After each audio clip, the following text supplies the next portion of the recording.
Você sabia que o afastamento injustificado de militar do posto de trabalho pode gerar punições?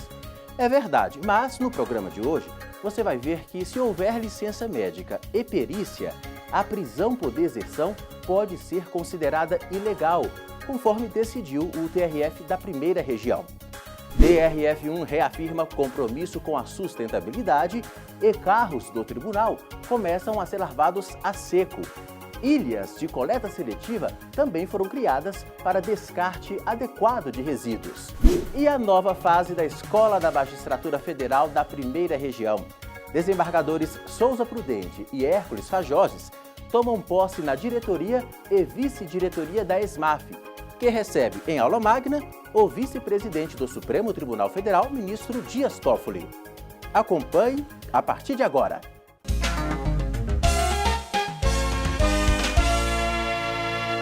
A formação e o aperfeiçoamento de magistrados federais passará por uma nova fase com a mudança na gestão da ESMAF, a Escola da Magistratura Federal da Primeira Região.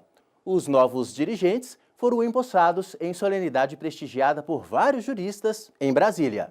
A posse da nova diretoria da Escola da Magistratura Federal da Primeira Região foi marcada por uma aula magna, proferida pelo vice-presidente do Supremo Tribunal Federal, ministro Dias Toffoli.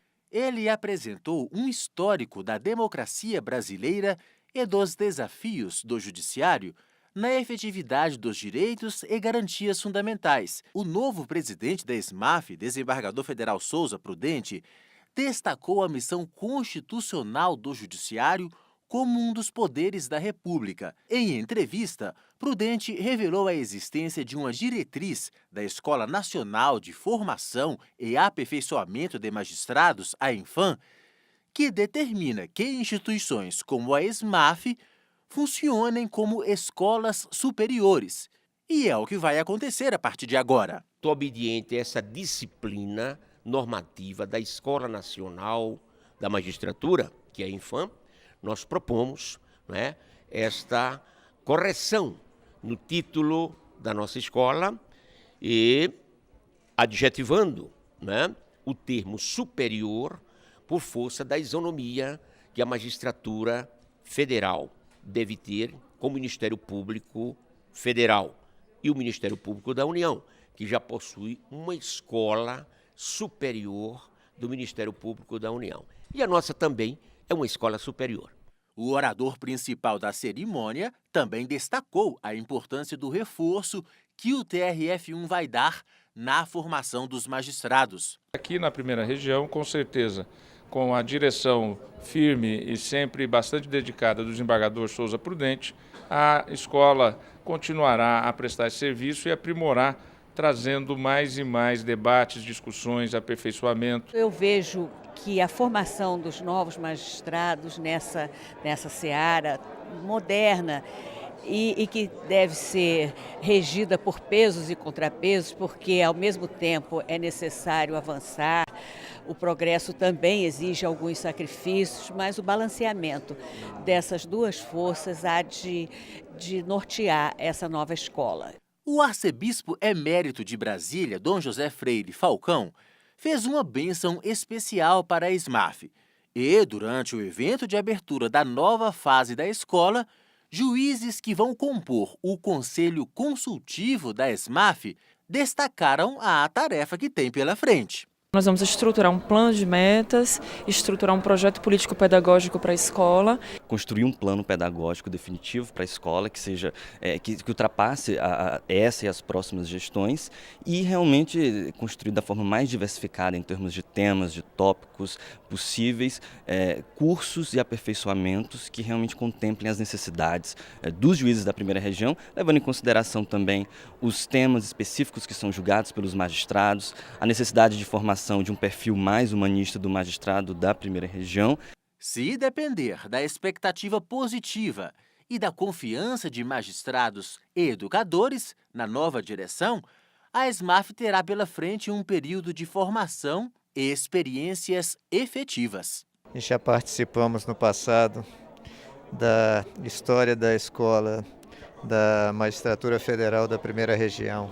Sabemos da importância institucional do órgão, como um órgão de formação e aperfeiçoamento dos magistrados, vemos com todo carinho a continuidade dessa história. O nosso novo reitor, se pudermos utilizar esse termo, encarna todo o espírito acadêmico, todo o espírito vocacionado para a condução desses trabalhos. E veja daqui a pouco, TRF1 considera ilegal prisão de ex-militar que tinha licença médica para se ausentar do posto de serviço e tratar da saúde.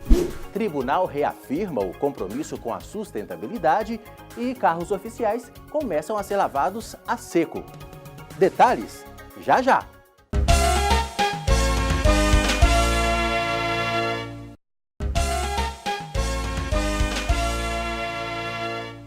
O afastamento injustificado de militar do posto de trabalho pode gerar punições como a prisão por deserção.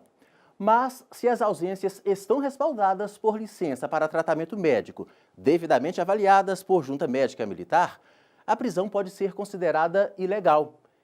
Em Brasília, um cabo do Exército ganhou, no TRF1, direito à indenização de R$40 mil da União por causa de uma destas prisões ilegais. A ausência injustificada do trabalho pode levar o funcionário à demissão. E no caso de militares, as punições podem ser mais graves. O desertor, aquele que se afasta do posto de trabalho militar sem dar satisfação aos superiores, pode até ser preso. Foi o que aconteceu com um militar que ficou preso 10 dias sob a alegação de ter desertado do Exército. Só que a prisão dele foi considerada ilegal, porque ele se afastou do trabalho por 60 dias para tratamento de saúde. O caso dele veio parar aqui no TRF da 1ª Região.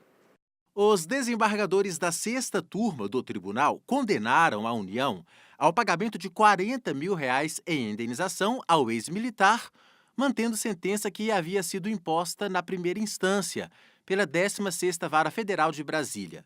Ficou comprovado no processo que o militar possuía prescrição médica para se afastar. Segundo o relator do recurso da União, desembargador federal Gerair Arame Guerian, a prisão violou o artigo 187 do Código Penal Militar, que prevê a deserção apenas se o militar se afastar do serviço sem licença. Este advogado, especialista em direito penal militar, explica que a posição adotada pela Justiça foi acertada e segue o que vem sendo aplicado de acordo com a jurisprudência envolvendo o afastamento de militares. O mais importante é que foi seguido o que está previsto. Para haver o crime de deserção, não pode haver justificativa. E eu ainda digo assim, uma justificativa plausível, né? Que era o caso desse rapaz. Inclusive no artigo 187 do Código Penal Militar, que fala da deserção simples, que é o caso dele, havendo alguma justificativa, ela deve ser avaliada, que foi o que não aconteceu nesse caso pelo estudo do acórdão. Mas o profissional alerta, nestes casos, se o afastamento não passa pela avaliação da junta médica oficial e o militar se ausenta sem dar notícias, não cabe indenização e o militar pode sofrer consequências. Por isso, é importante seguir todos os trâmites para evitar problemas. Não é simples falar bem assim, estou doente e vou faltar. Até nessa situação ele tem que comunicar ao quartel e fazer o possível para guardar uma prova de que ele fez essa comunicação. É o que eu sempre brinco aqui, papel e ouvido aceita tudo. Mas o ideal é toda vez que você faz uma ligação, avisando algum fato, anota a hora, anota o dia, quem recebeu a ligação. Vai protocolar algum papel escrito, guarda uma cópia comprovando que você protocolou, porque eu já vi casos onde a pessoa não conseguiu comprovar que avisou e se tornou criminoso e teve que provar na justiça uma situação justificável.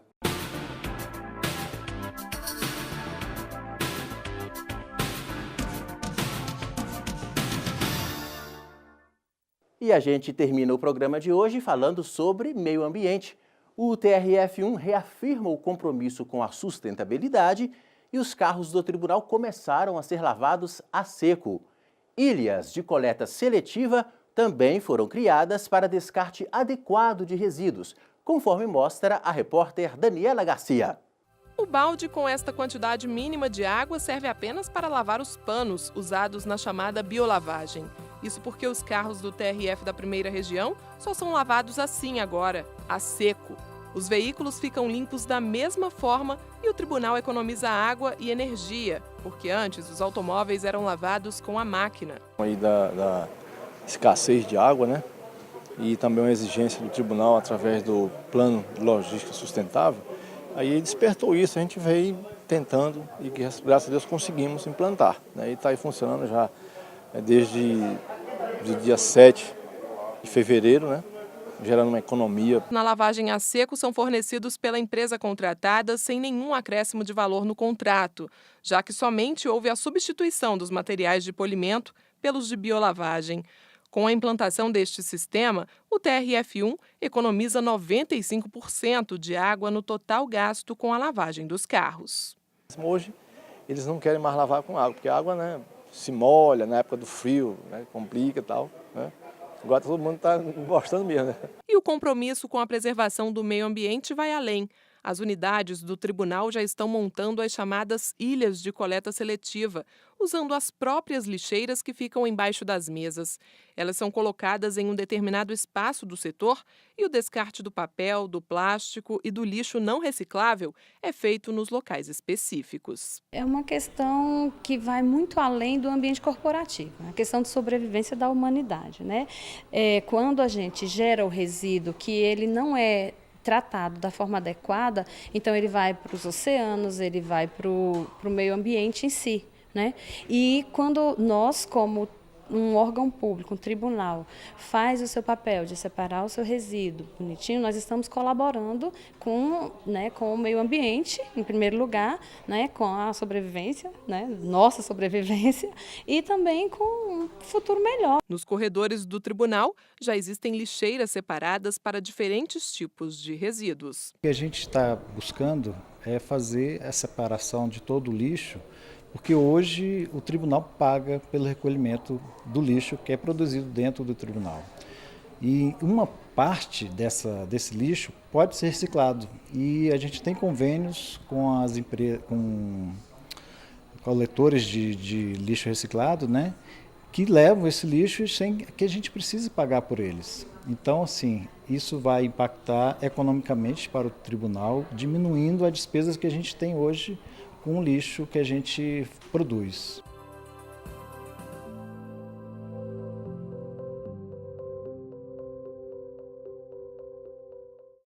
Por hoje é só. As reportagens do Inteiro Teor e outras notícias do TRF da Primeira Região estão no nosso portal e também no YouTube. Os endereços, que incluem também as nossas redes sociais, são estes que estão aparecendo ao lado. Até o próximo programa. Tchau!